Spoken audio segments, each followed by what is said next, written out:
dire le discours de haine. Vous parlez du discours de haine, vous qui êtes sur le territoire d'un autre pays en train de massacrer les populations et les tuer, vous osez parler du discours de haine. Donc vous avez peur du discours de haine pendant que vous êtes en train de massacrer des populations d'un autre pays sur son territoire avec armement et avec tout. Même la MONUSCO a souffert de pertes en vies humaines par le fait du Rwanda. Un pays comme ça est digne de s'asseoir sur la table du Conseil de sécurité et de parler du discours de haine, et on l'écoute même. Que vaut un discours de haine par rapport à des milliers de massacres commis sur le territoire de la République démocratique du Congo? Que vaut un discours de haine par rapport à un génocide conduit par un pays membre de cette organisation? Monsieur le Président, il a parlé aussi des FDLR.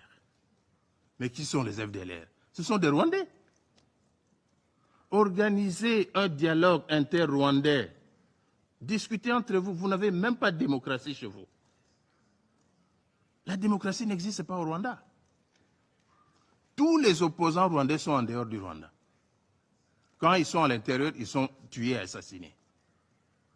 Au Congo, nos opposants sont au Congo. Nous discutons. Nous avons la démocratie, même si on ne peut pas la comparer à la démocratie occidentale. Elle existe. Où est la démocratie au Rwanda? Où est la démocratie au Rwanda? Citez-moi un seul opposant rwandais qui existe au Rwanda. Ça n'existe pas. Alors venir débiter des choses du genre, voilà, discours de haine et tout consort, mais ça n'a pas de place ici. Monsieur le Président, les FDLR, parce qu'on en parle toujours, on a fait pratiquement son cheval de bataille ici. Ce sont des Rwandais, je l'ai dit. Si les Rwandais veulent la paix avec les FDLR, mais pour convoquer un dialogue entre vous, discuter. Qui plus est, ces FDLR sont où? C'est à l'est de la République démocratique du Congo. Et qui occupe l'est de la République démocratique du Congo maintenant?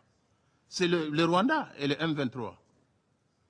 Mais nous avons dit, nous contribuons au démantèlement des FDLR. C'est ça le sens de l'accord de Washington.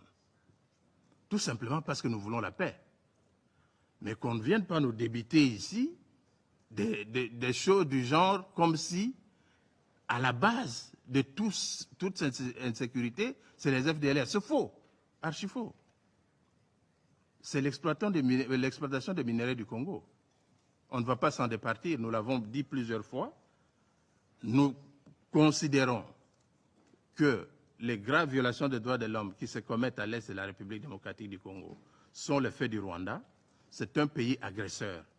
On devait les traiter en tant que tels selon la Charte des Nations Unies. Nous sommes